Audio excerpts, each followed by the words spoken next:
Good day and welcome to Letters and Politics. I'm Mitch Jeserich. This is a quote. We've lost the right to call ourselves Americans. Today, for the rest of the world, America means nothing but the United States. We inhabit, at best, a sub-America, a second-class America of confused identity. That was from the late and great historian and poet Eduardo Galeano of Uruguay. I found that quote in a new book that's called America, A New History of the World. It is written by Pulitzer Prize-winning historian Grandin, who teaches at Yale University, and he now joins us to talk about this history. Grandin, it is a great pleasure, sir, to see you again, and thank you for taking this time. Oh, anytime. It's always great to speak with you, Mitch. And I always enjoy being able to start any show with a quote from Eduardo Galeano. And, and it's funny, this term America, and this is sort of on the surface of what you get at in this book that we're going to dive into. But the way we use the word America has been controversial for a long time. I'm aware, I think most people today are aware, that we're not the only Americans. I studied when I was a younger man in Mexico. My classmates made sure I knew they were Americans too, right? Todos somos Americanos. And yet I'll still find myself now and then using the word American. And I feel a cringe when I do it, but I'm like, I just don't know a better word. I could try gringo, but that wouldn't be appropriate in a formal setting. And so this is something that's always been out there and that you hear come up. And what I didn't realize is sort of the history behind how we here in the United States started calling ourselves exclusively Americans and how that was received by others across the continent. Can you tell me about the history just of the word itself? Well, the word itself comes from America, Vespucci, the Italian map maker, and it was just one of those freaks of accents of history that it came to refer to all of the New World. For a while, the New World was called the Indies, the Antilles. There were other names for it, El Mundo Nuevo, the New World. But America was settled on fairly early by the Spanish. Sometimes it was used in the plural, Las Americas, but mostly it was America. Often concurrently with the Indies, based on the idea that Christopher Columbus insisted that he had sailed to India and China and not discovered new land, not found new land. But it's really during the Wars of Independence, both North America and South America, that it becomes politicized in the ways that you're talking about it. I think Cotton Mather was the first person to say to identify as an American in a proud kind of meaningful way. I that am an American, and he did so against a kind of rising theology that argued that the Americas were a place of damnation, ruled by Satan, and there were Mather and other Puritans argued that no, on the contrary, this New Jerusalem, second Jerusalem, the second coming of Christ would actually occur in the Americas. The final battle and redemption of humanity would take place in the Americas. Samuel Sewall, who was a Puritan judge who presided over the Salem witch trials, the only one to actually repent and to truly repent for sending so many people to their death in the Salem witch trials, thought that the New Jerusalem would be raised where Mexico City was. They thought it was a kind of center of the world kind of thing, in the sense that it was in Middle America, and they identified it as geographically the middle of the world. So it made sense that Christ would found his second coming there. but then as the movement towards Republican revolution secularized, the name America, it continued to refer to both things. One, all of the Americas. So as you said, Venezuelans and Colombians and Chilenos and Mexicanos, they understood themselves as Americans. Our beloved America, Nuestra America. And North Americans who led the first Republican Revolution from the United States, they used it both ways. They began to use it to refer to their country, to that little slip of land between the Mississippi and the Atlantic that they wrested from Great Britain, and all of the Americas.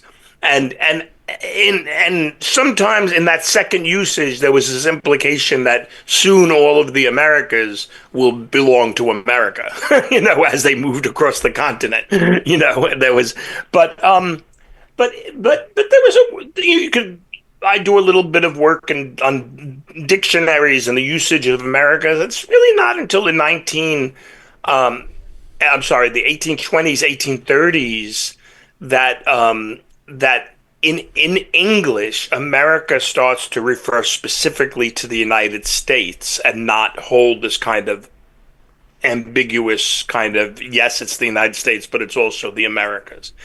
And over time, that obviously becomes very politicized in different ways. On the one hand, you have American people from the United States who call themselves Americans because, like you said, Frank Lloyd Wright thought we should call ourselves Usona, United States of North America. Thought that then we should call ourselves Usonans. That was Frank Lloyd Wright. Others, more racist, Washington Irving actually was quite aware of this kind of double nature use of the word America. He didn't like to be called American because he thought if he was introduced as an American in France, say, people might mistake him for a Mexican. So he thought the name of the country should be Appalachia or something like that, something distinct. But obviously it wasn't. So this goes on for a long time, and it gets politicized in different ways. The conservative French monarchist Joseph de Maistre, anti-revolutionary, anti-modernist, thought, obviously anti-republican, thought that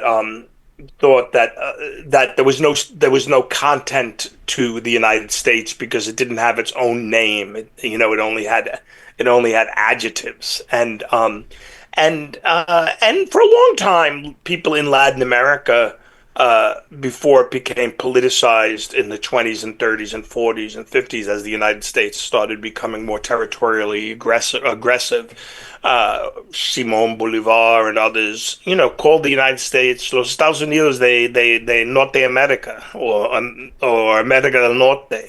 They just, even though Mexico could be America del Norte and Canada could be America, so there was a fluidity there that becomes hardened over time, and it becomes hardened in two ways. First, it's actually the Jacksonians. The Latin Americans are famous for in the 1950s for adopting the term Latin, which I can get to, and thinking that there's two Americas, a Saxon America and a Latin America. But it was really the Jacksonians reacting to the presumption of Spanish American Republicans, believing that they had actually shared interests and a shared worldview, that began to harden this notion that there was a South America and there was a North America. There were two Americas. And then the distinction really comes in when William Walker freebooter from Tennessee. Your listeners might know him. There was a great Alex Cox movie made about him. He was played by Richard Harris, and he in the years before slavery, in the years before the Civil War, he invaded Nicaragua, declared himself president, and reestablished slavery in a country that had abolished it decades earlier. This was in the 1850s, and he did so on behalf of two interests. One was the Southerners. He thought maybe Nicaragua could be annexed to the South as a slave state, and also Cornelius Vanderbilt, who wanted to build a transit line across Nicaragua to get the 49ers, the gold rushers, to California quicker. So that act of conquest really galvanizes Latin American nationalists, particularly one Francisco Bilbao, who's a Chilean. And as far as we know, he's the first one to use the phrase Latin America. And from that point on, there's an increasing distinction between Latin America and a Saxon America, between two Americas. And, with Latin American nationalists understanding Latin to be a more spiritual, more humanistic, more universal, and a Saxon America more conquering, more materialistic, more capitalist, more utilitarian and commercial, and it goes on. And it wasn't just a concern of elites.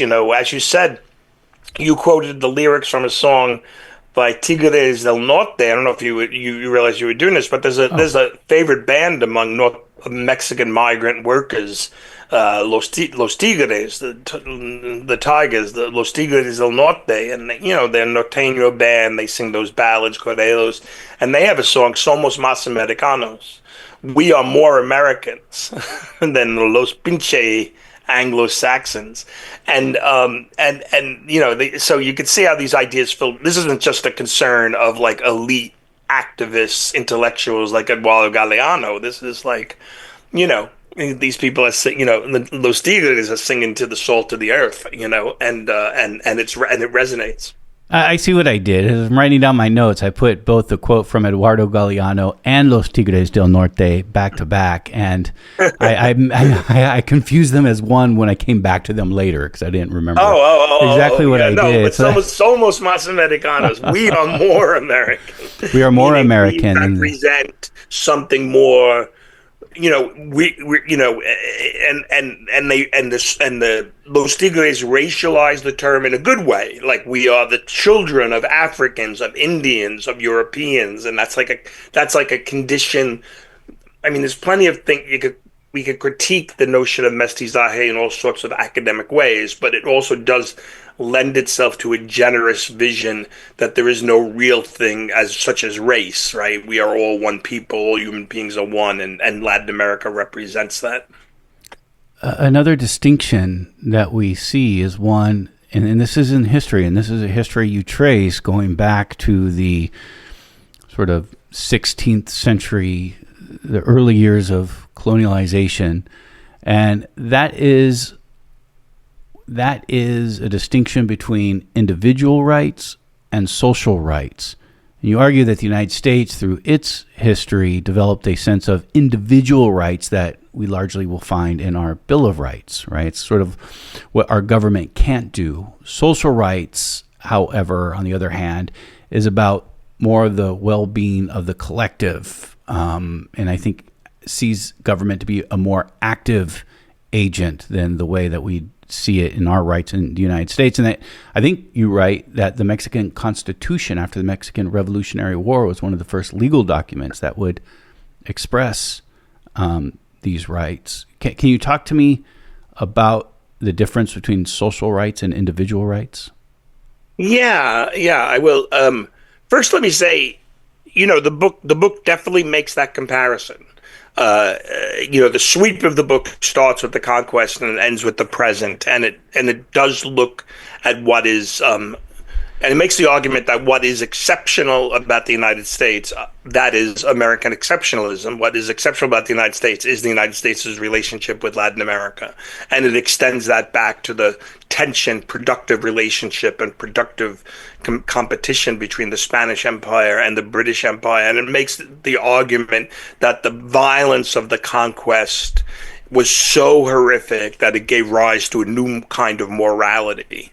And we could talk about the details of that later. I want to get back to your question, but that's where it starts. And then I trace that history forward in this history of the two Americas.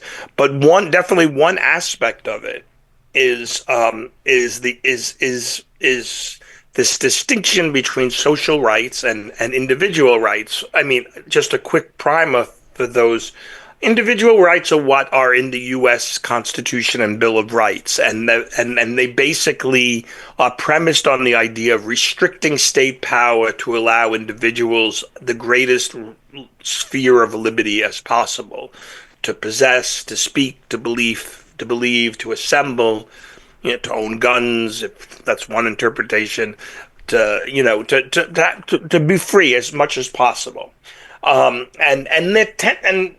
they tend to be called political rights or individual rights, and the right to vote is thrown in. All the rights that allow due process and consent of the governed are often lumped in that category, either individual rights or political rights.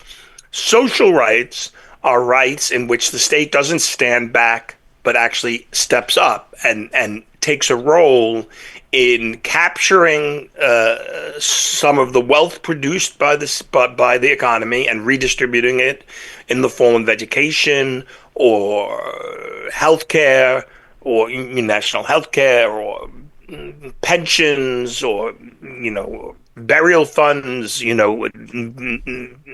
neonatal care, enforcement of union rights.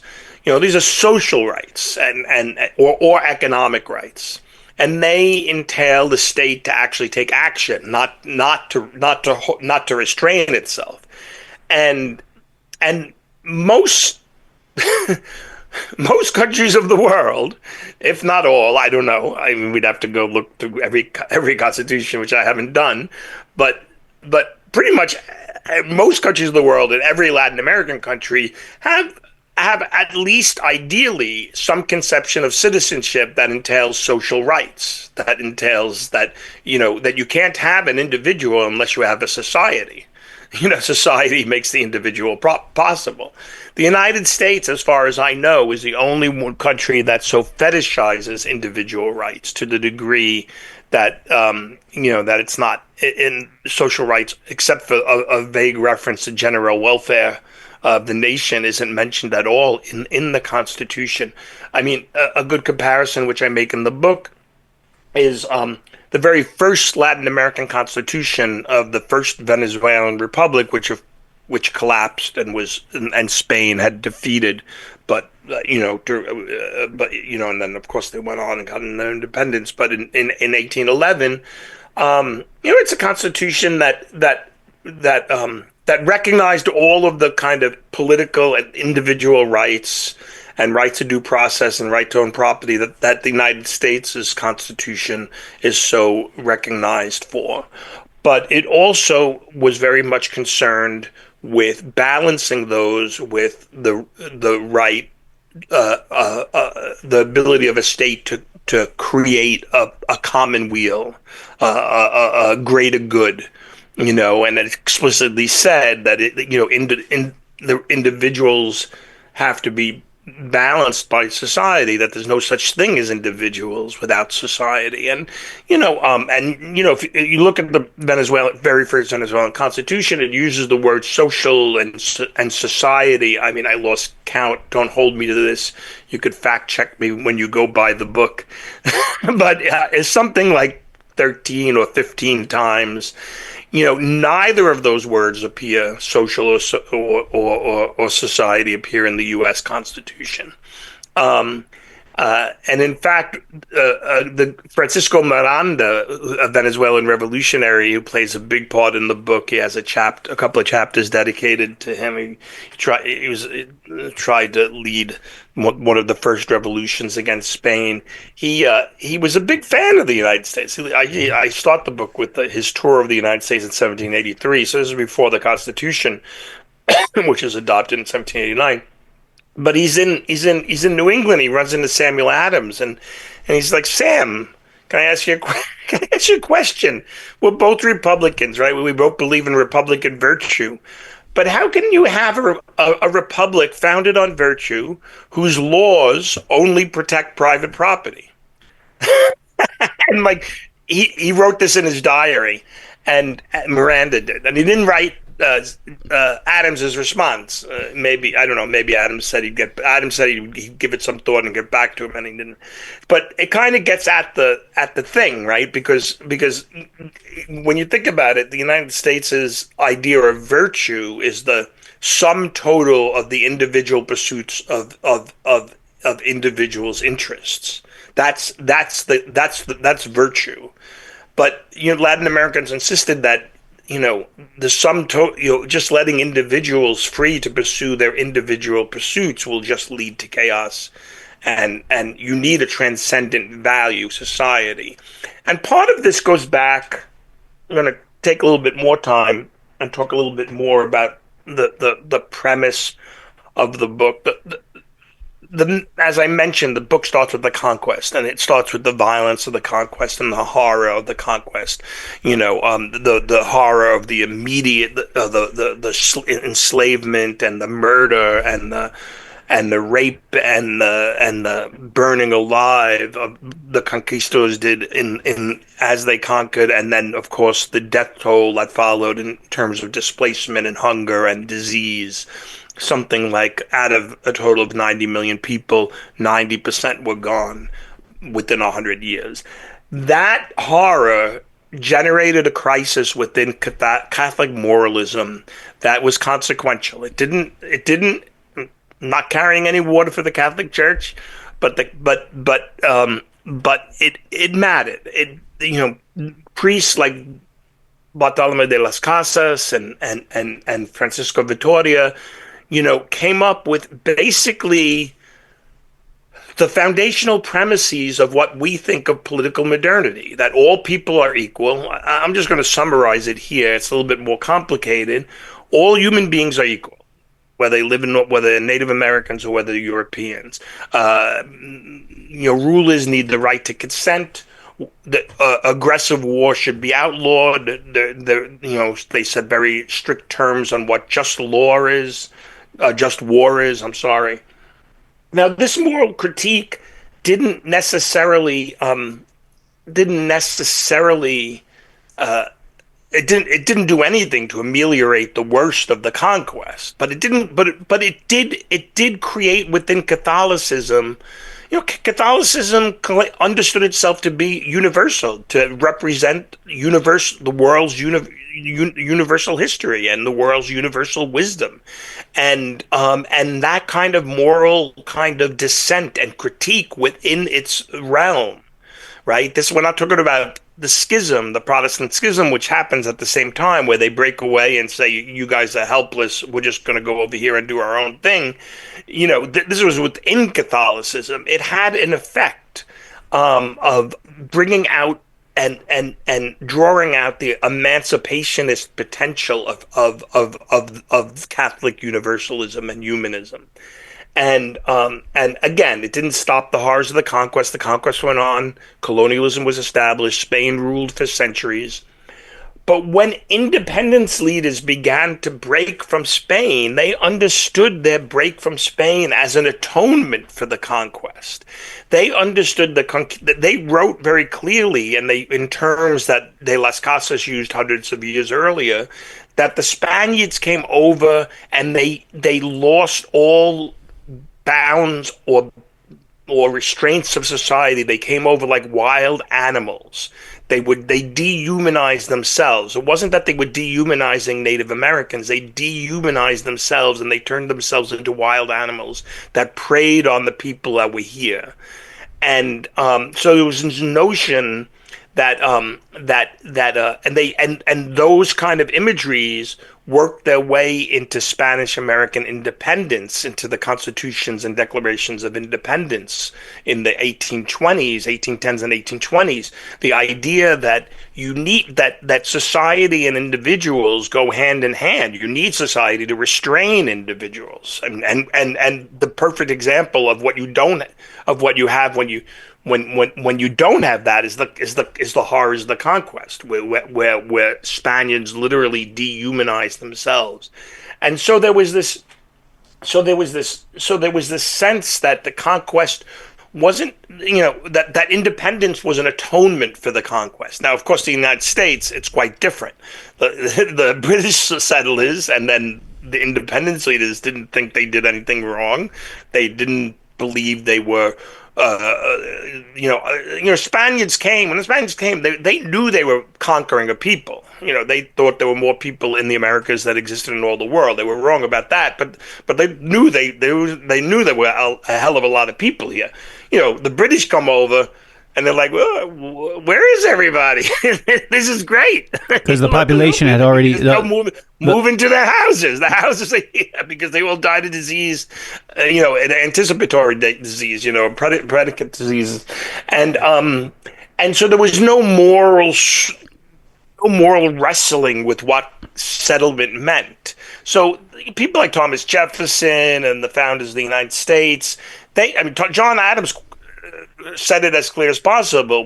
We weren't conquerors; we were settlers, and all of their grievances. They had no grievances about their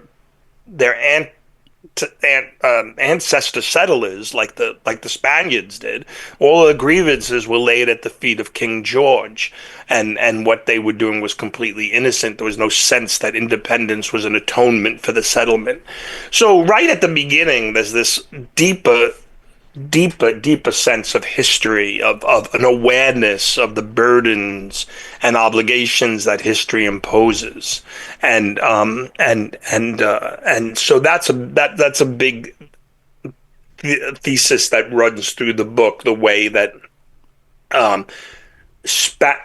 English colonialism and English settlement, was basically an exercise in evasion, moral evasion, whereas, for good or bad, it wasn't that for the Spanish. This is Letters and Politics, and we are in conversation with Greg Grandin. Greg Grandin is a professor of history at Yale University and author of the book America, A New History of the World.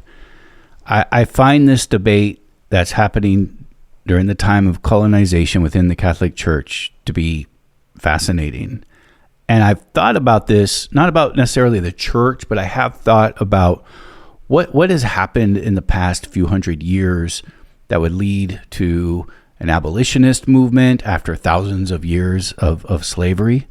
What would lead to our notion of human rights that we've gained in the past 100 years or so is quite different than, I'm sure you can find exemptions to what I'm saying, but largely quite different than, we didn't really have kind of a lot of notions of human rights in the past.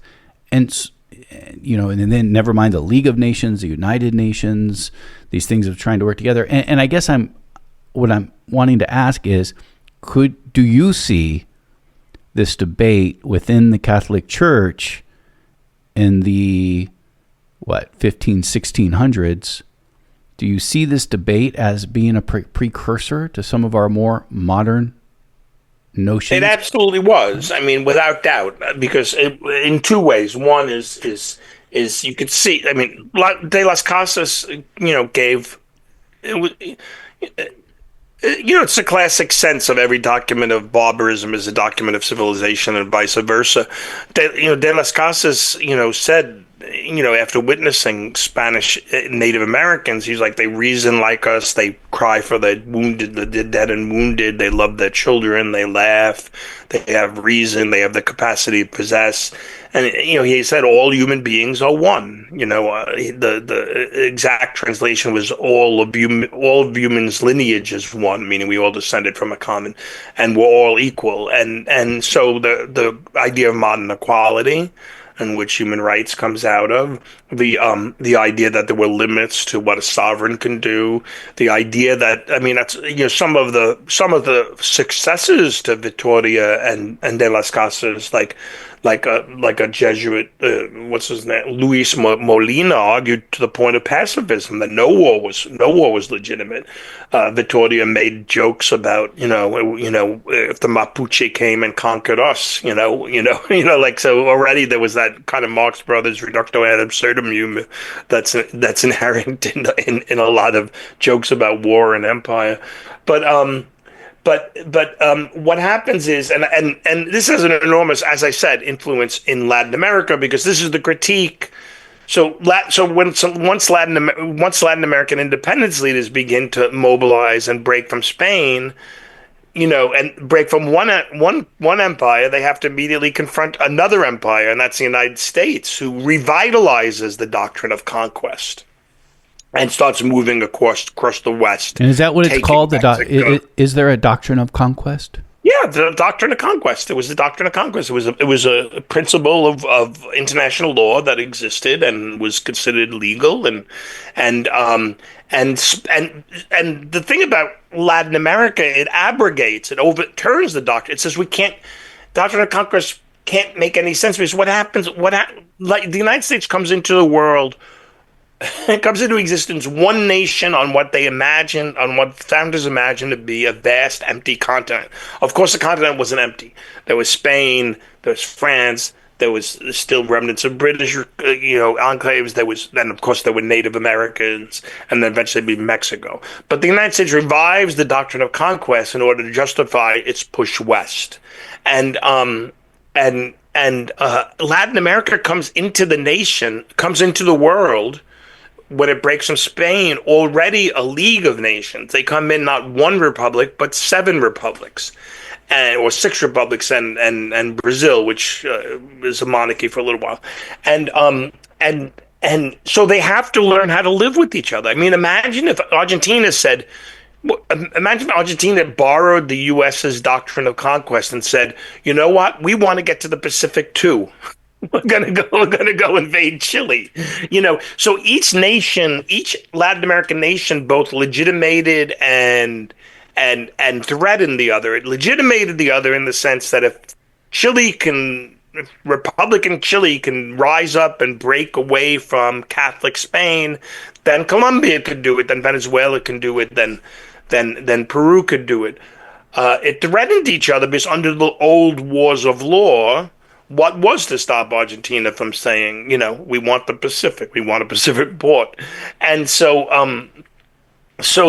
what they did was they basically came to an agreement that they were going to accept the old. They dusted off this Roman legal doctrine called ute posseditus, as you possess, so shall you possess.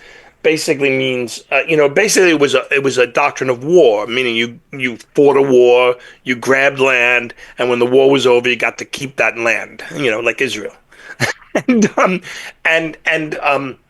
and they dusted off this doctrine, but as a doctrine of peace, basically saying, we have we don't like the Spanish Empire. We considered it illegitimate, but we're going to accept the borders, the viceroyalty borders that we've inherited. That we've got to deal with them. This is what we have. This is what we have to live with. Now, that doesn't mean there wasn't wars and skirmishes. There were 3 brutal wars in the 19th century within South America. There were skirmishes. But all of those wars and all of those skirmishes were settled by appealing to the doctrine of ute posseditus, that the boundaries were fixed. This principle then becomes the principle that guides decolonization later on in the 20th century. But to get back to Spanish America, so all of the ideas that go into the League of Nations, that go into the United Nations, were present at the foundation or soon thereafter of Spanish America. The rejection of wars of aggression, the rejection of the doctrine of conquest, the acceptance, the acceptance of sovereignty and boundaries, and more importantly, the principle that international relations should be founded on the premise of cooperation and shared interest rather than mutual competition. Because not only did they have a critique of the United States' doctrine of conquest, they also had a critique of Europe's balance of power, because they felt like, like, look what happened with Napoleon. The balances of power, if there wasn't some transcendent interest or some presumption of cooperation and shared interests, will always lead to war, because as one country pushing against another, and that creates stability, but that's so easily upended. All you need is a Napoleon or some other upstart to kind of overturn the system. So they were opposed to old world balance of power, realism, and they were opposed to the United States' resurrection of the doctrine of sovereignty as doctrine of conquest, as ways of thinking about sovereignty, and they came up with the idea of the nation state, a nation state that recognizes other nation states and lives bounded by laws, and that was the League of Nations and the United Nations in many ways. Even our notion of a state is modern. Do you also point to this, Latin America, of our idea of a state? Yeah, I mean, it certainly is, because, Europe weren't nation states, they were empires, right? People sometimes look at the Peace of Westphalia in the 1600s as the foundations of national sovereignty.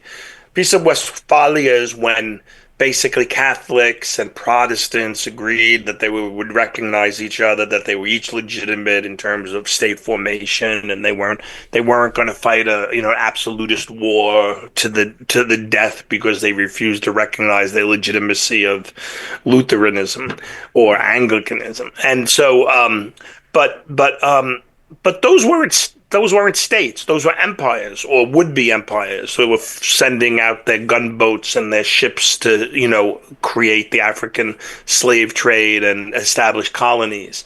Latin America came into the world that were nations. They had no colonies. They were nations, period. I mean, there was some internal colonialism with Native Americans, which we could talk about, because that's a key part of their notions of sovereignty, and later on their expansion into social rights. But they weren't colonies in the European sense. Latin America was the first continent of independent nations without colonies. So do tell me about that, then sort of more of an internal colonization with indigenous people and the ideas of social rights. So,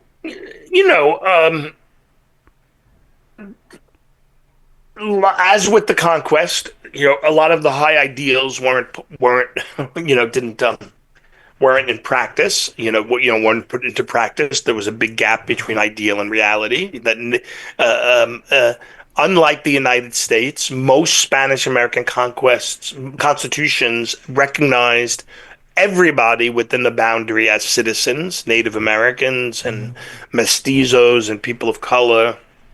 And eventually, when slavery was abolished, and in most places it was abolished before it was in the United States, African Americans. Now, that doesn't mean that racism had ended, or civility had ended, or feudal land relations had ended. On the contrary, these things persisted in very strong fashion, and that's what gives rise to these social movements to try to make the reality conform to the ideal.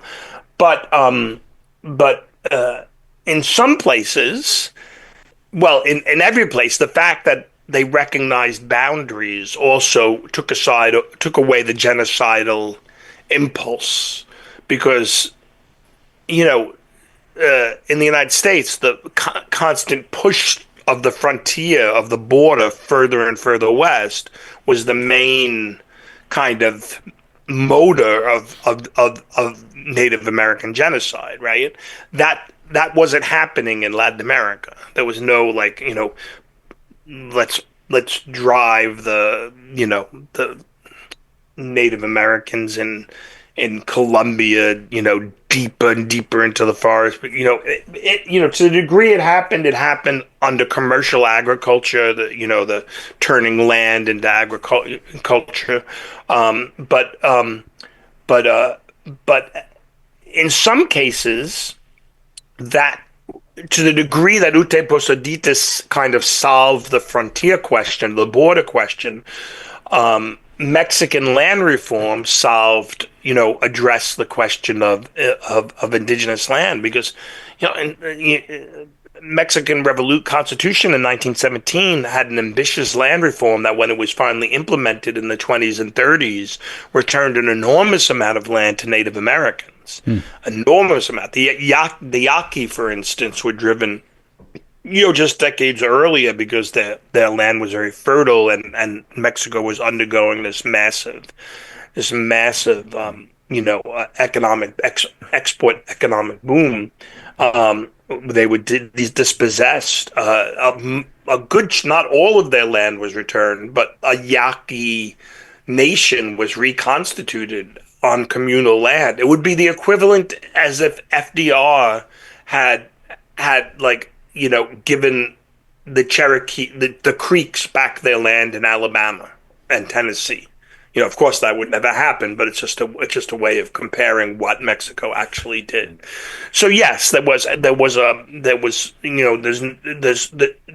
romanticization going on about the degree to which the gap between reality and rhetoric.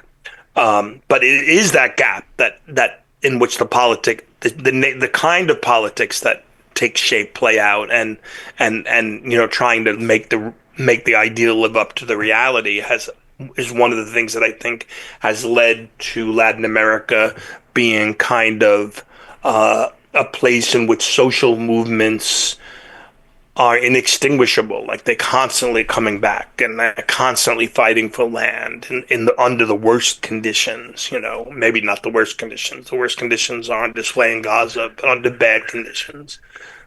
You mentioned FDR not giving land back the way the Mexican Revolution resulted in, yeah. but you do write significantly about FDR, the New Deal in Latin America. Did FDR, Franklin Delano Roosevelt, represent a shift or something different in our United States relationship with Latin America?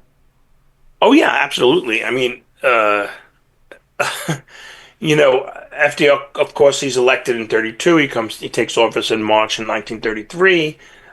This is the depths of the Great Depression. The Nazis come to power right around the time he's inaugurated. I mean, there's not a sense that the world is headed to war, but soon there will be. And one of the things that FDR, if Trump's tariffs are the single most destructive decision that any U.S. president has made, perhaps the single most successful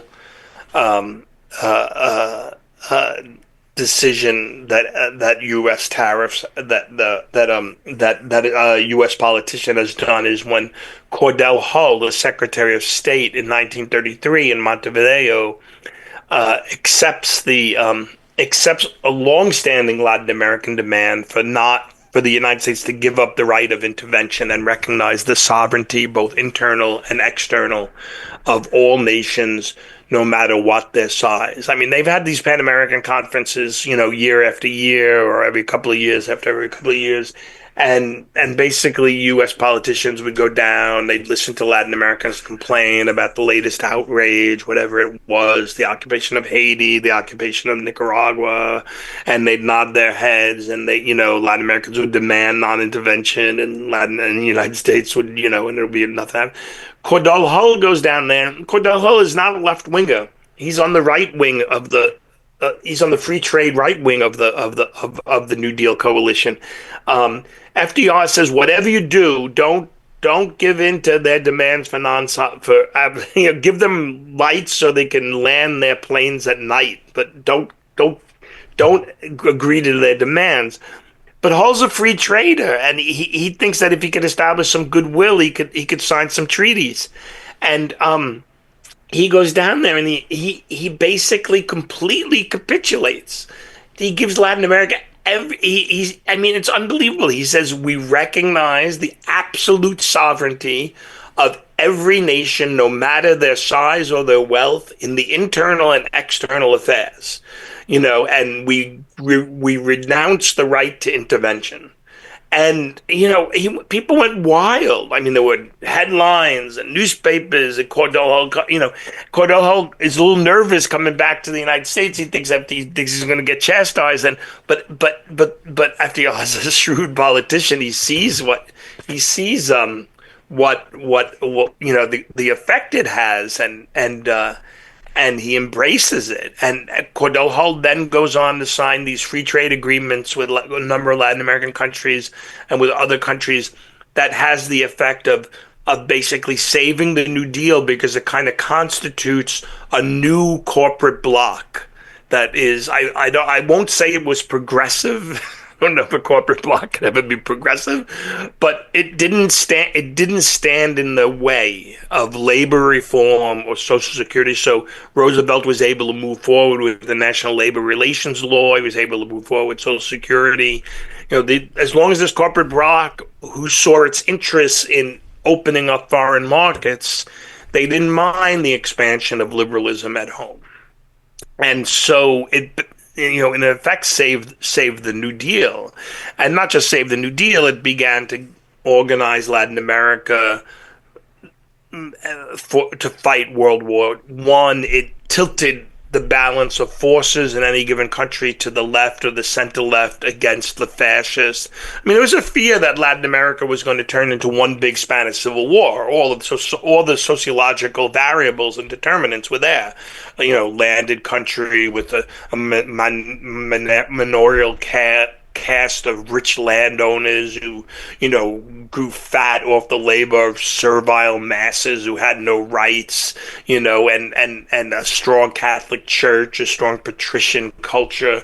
I mean, it was Spain writ large, and there were a lot of geostrategists in the United States that were afraid that first they thought the Mexican Revolution was the Spanish Civil War. They didn't see it as a revolution. They saw it as the Spanish Civil War because the government was always fighting off Catholic counter revolutionaries, and it could have been. And elsewhere, they thought that the same kind of schisms that right wing nationalists who allied with Hitler and Mussolini in Spain would replicate itself in Spanish America, but it didn't, because the United States tilted toward the left. Not in every case, but there was the energy of reform and a sense that the United States was on the side of the Democrats and the Social Democrats that gave them a kind of energy that led to what some people call a continental New Deal, in Brazil, in Chile, in Argentina, in Colombia, Mexican Revolution, one country after another. They were building a social state, and advancing social rights, much like the United States. The United States approach to Latin America wouldn't last, though, would it? I mean, I'm just thinking a decade after FDR's death, you have intervention in Guatemala. Latin America is enormously important in World War II. I mean, the U.S. doesn't have to fight one resource war. It has everything, including minerals, Manhattan Project that gets from Brazil. And Brazil's, that bulge in Brazil by Natal, it becomes a key kind of logistical supply line to North Africa and then to Europe. There was nonstop planes taking off with war material. So it's Latin America plays an enormously important role in World War II. And two things happen. One is Latin American. By 1944, social democracy is triumphant in Latin America. Almost every country is run by social democrats by 1944. And they see, just like most of the people in the world, they understood World War II not just as a fight against fascism, but a fight for social democracy. And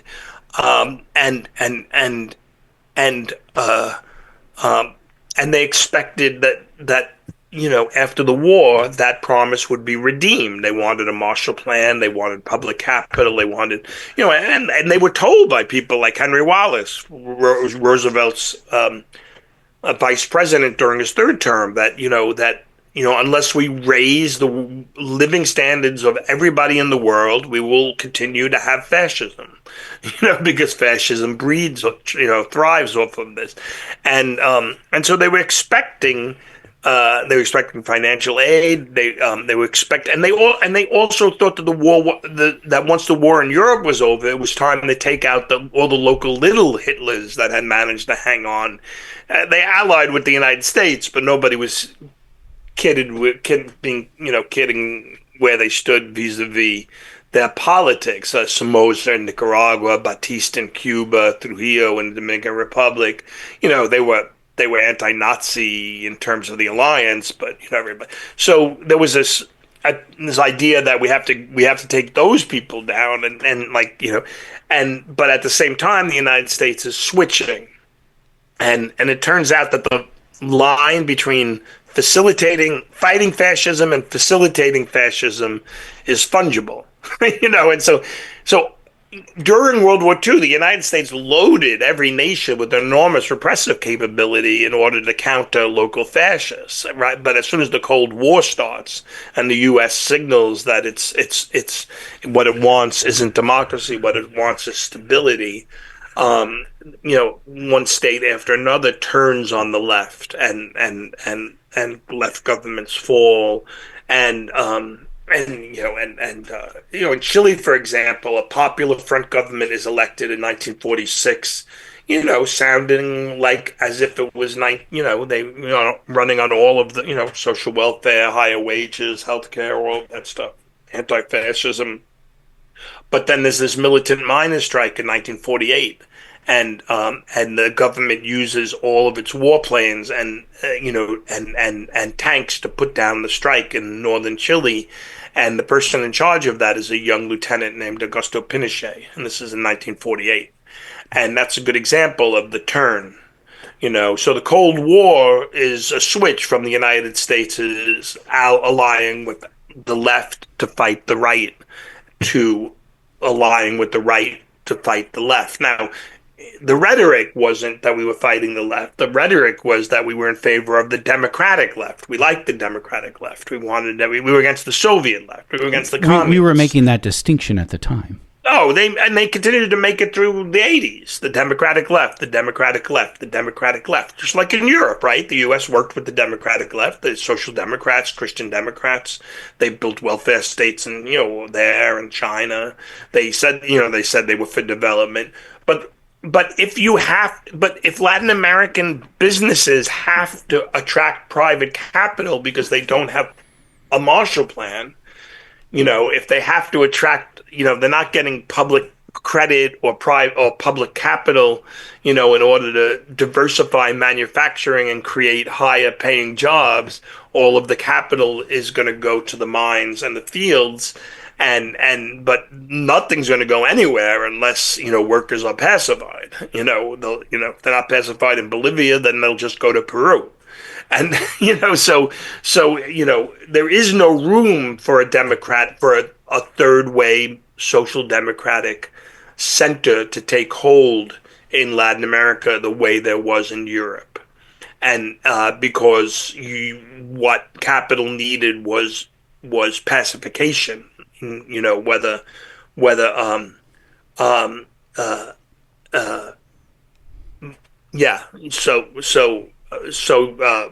so that destroyed the ability of that led to intense polarization.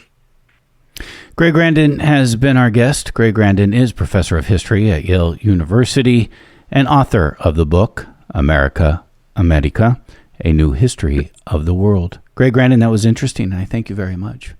Thanks so much, Mitch. It's always a pleasure to speak with you.